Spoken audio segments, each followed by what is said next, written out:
What's up, KAG? Real talk muna tayo. Ilang beses mo na bang narinig to? Bro, mint ka lang. Easy money. Tanong ko sa'yo, kung ganun lang pala kadali, bakit 90% ng nagmi-mint natatalo? Pag-usapan natin kung ano talaga ang minting at bakit hindi siya magic. Let's go!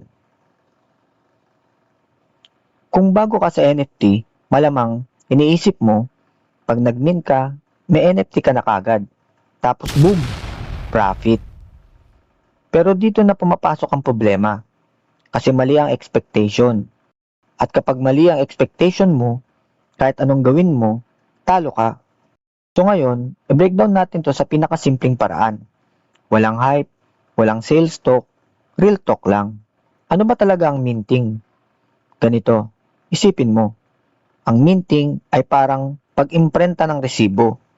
Hindi siya premyo, hindi siya reward, hindi siya guarantee. Minting is simply paggawa ng NFT, pag-record nito sa blockchain, at pag-assign na ikaw ang owner. Yun lang. Walang value na automatic, walang rarity na biglang lumalabas, walang magic dust. Kung ikukumpara sa totoong buhay, parang bumili ka ng blank notebook. Ikaw ang unang may-ari. Oo. Pero tanong, may laman na ba kagad? Wala. Alam mo ba na mas mahal minsan ang gas fee kaysa sa NFT mismo? Ibig sabihin, nagbabayad ka para gumawa ng NFT na posibleng walang bibili. Bakit akala ng mga tao magic ang minting? Simple lang ang sagot. Survivorship bias. Ang nakikita mo lang online, may nag-mint ng 0.05 Ethereum, nabenta ng 2 ETH, nag-post ng screenshot, pero ang di mo nakikita, 9,000 na ang nag-mint, walang buyer, tahimik, walang tweet. Social media rewards winners, not reality. At eto ang mas masakit. Maraming creator, alam na hindi magic, pero binebenta pa rin yung idea kasi yun ang bumebenta. Reality check para sa mga beginners. Ito ang hindi sinasabi sa iyo ng karamihan. Kapag nag-mint ka, ikaw ang pinaka-expose sa risk. Ikaw ang unang naglabas ng pera. Walang liquidity, walang exit, umaasa sa hype. At kung walang community, utility, o long-term plan, guess what? Ikaw ang exit liquidity. Hindi ito insulto. Ito ang sistema. Nag-mint ka ng NFT worth 3,000 pesos. Ang gas fee, 1,500. Ang total mo, 4,500.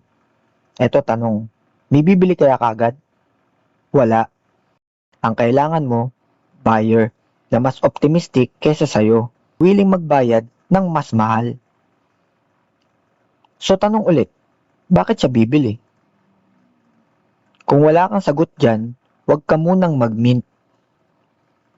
Ito ang paninindigan ko. Minting is a tool, not an opportunity. Opportunity comes from execution, not mint button. Kung ang plano mo lang ay mint, flip, profit, sorry, pero late ka na sa party. Tapos na yung phase na yon. Ngayon, minting is branding play, community entry, long-term bet, hindi quick cash. Ano bang strength ng minting? Una, ikaw ang first owner. Pangalawa, may full control ka. Pangatlo, may early access ka sa ecosystem. Ano namang weakness nito? Walang guaranteed value, mataas ang risk, umaasa sa hype at attention. Kung di mo kayang tanggapin yung weaknesses, hindi para sa'yo ang minting. Bakit hindi ko i-recommend to sa lahat? Hindi ko i-recommend ang minting kung beginner ka. Wala kang extra capital, emotional ka sa losses, umaasa ka sa sana tumaas. Ang minting punishes impatient, ignorance, tsaka yung hype mentality.